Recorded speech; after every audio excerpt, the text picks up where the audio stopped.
What's going on, everyone? Welcome back to the channel. In this video I'm going to bring you a quick review of this is the Canon RF 50mm 1.8. This is their I'm pretty sure it's their cheapest lens. It retails for $199.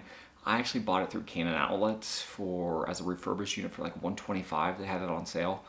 They do discount this fairly often on there, so if you want to get it on the cheap, that is a good option. I previously have owned the 50mm 1.2. Just to start out, I'm pretty sad I sold that lens, but I will kind of explain why I think this is a good option, especially if you're on a budget or you're not doing anything professional. I think this is a very, very good option for you. So this is an STM motor lens, so it doesn't have their USM or their nano USM, so it's not going to be the fastest of focusing, but it is very, very good at video. So if you want to do it for both, that's a good option there. So when you buy it new, I don't believe it comes with a lens hood or anything like that. No pouch. It's only a $200 lens. It didn't come with anything when I bought it refurbished besides the caps, which are nice. The filter thread is tiny, 43mm. I don't know if you can buy a filter for that. I don't think I would even, just because of how cheap it is. No weather sealing. There's no rubber gasket or anything there on the back. But it does feel, we'll go through the build first. So it does feel fairly solid. It's made of plastic. It seems like the same plastic that the 50mm 1.2L lens was in. It just doesn't feel as robust. Maybe it feels a little bit cheaper, not as high quality of plastic, but there's not a whole lot of metal on it. This little ring here feels plastic. This is the focus ring.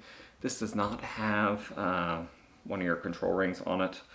So you just have the focus ring there. You do have a switch here to control. Looks like focus control, so I assume that's manual or autofocus, manual focus if you want to do that. So the build quality is okay. I'm pretty sure you can get a lens hood for it. It does look like it has the markings here to get a lens hood. It's teeny tiny. Maybe you can see how many aperture blades are in there. I'm not really sure, but it is a really, really tiny lens. Very light. I don't know what the weight is on it, but compared to the 50 1.2, it's substantially smaller. It's almost like a pancake lens to put that into account. Okay, so when it comes to performance, and then I'll kind of go through on who this may be for, who may not be for. Performance is pretty good. It's very similar to the 35mm 1.8 lens that they have. It's not the fastest of focusing. I did not feel that it was as fast focusing as the 50 1.2, but that has two USM nano or USM motors in there, but it is moving a lot of glass, so it's very similar in focus. I believe it does focus a little faster than the 35 1.8 that I have. It just seems a little bit snappier. I don't know if the focus doesn't have to pull as long, because the 1.8 35 is actually a macro lens too, so it seems like sometimes it's got a long way to go for its focusing with its STM motor. But performance is good. The images are really good. I think all RF lenses are really tack sharp. You don't have any issues with a lot of the older EF lenses, where if you got a good copy it was sharp. Sometimes other ones had little imperfections and were a little bit off, but it's really, really good. It does a good job at blurring out the background. Any 50mm is going to do that. That's 1.8 or down, so you don't have any problems there. It doesn't focus near as close as the 35 1.8, but that's a macro lens, or labeled as a macro lens, so that's kind of a minor downfall. But the images are really good. The colors are very similar to the 50 1.2.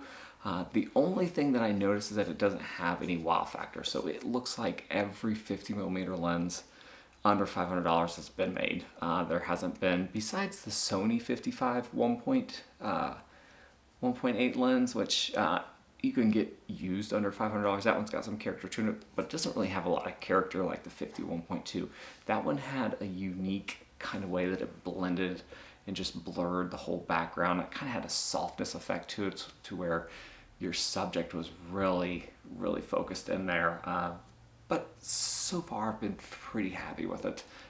Performance-wise, I've only used it for about 2 weeks off and on, basically chasing our toddler around. That's what almost all my photos are, that and travel, and we haven't traveled much lately.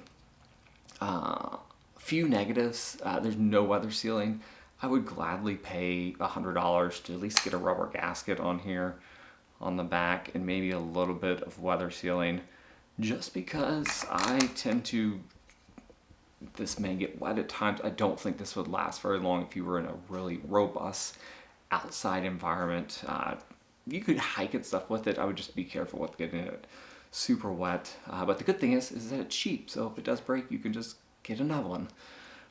Whereas if the 50 1.L lens, something happened to it, you probably would, being $2,300 now, you'd probably want to send it back to Canon and get it worked out.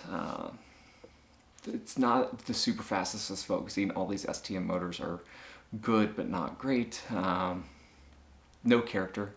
That's another thing for a little nitpicky thing there. I don't think it has a whole lot of character. It looks like a 50 1.8 lens. Positives, super cheap, especially if you get it from the outlet. I would not buy this new. If you can get it from the Canon outlet for under $150, you might as well. Their stuff still has a 1-year warranty. It usually almost comes like new. It just doesn't have the box and all that jazz with it. It's really sharp, it's cheap, light. It's hard to, if you're on a budget, not recommend this lens. I don't really like the 50mm focal length, but it was on sale.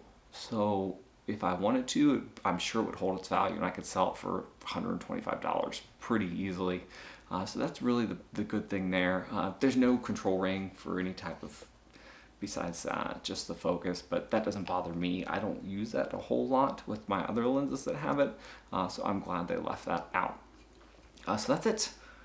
It's a great lens for the price. If you just are getting into the Canon RF lineup and you can't afford the big L class, this is probably the one I'd recommend just because it's the cheapest. It'll get you out there, you can take some photos, and that's really what all this is about, is just getting out and taking photos, and it's a good lens. I would highly recommend it, especially if you're on a budget. So that's it. Have a good rest of the day, weekend. I'll get a long-term review of this up as I go. Hope be safe out there and enjoy the springtime. Spring here in Ohio, so it's starting to warm up. So have a good rest of the day. See you guys next time.